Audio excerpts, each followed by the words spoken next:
So we are into this group stage now, and the current leaders are Jamaica, Honduras, and Suriname.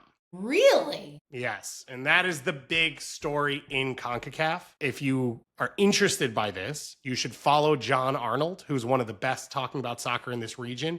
He has been on this story for 7 years now, and Suriname has been this growing power. They are physically located on South America, but multiple countries in the north of South America playing CONCACAF.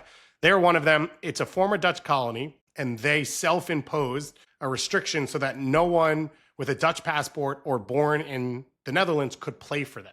That was their own decision. It wasn't a FIFA decision. It wasn't a Netherlands decision. They have taken that away.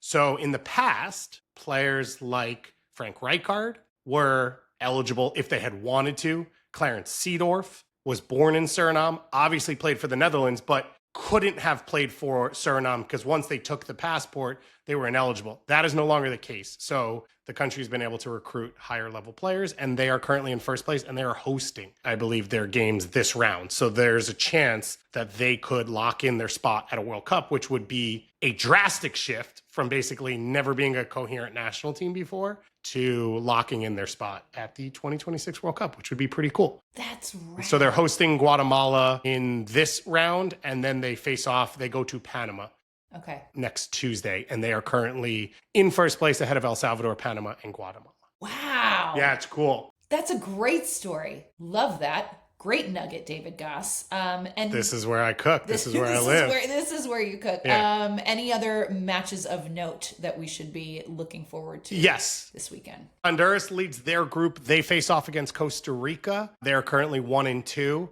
And Costa Rica, obviously a powerhouse that you'd expect to see at a World Cup. But Honduras made 2 in a row before missing out in 2022. So those are facing off.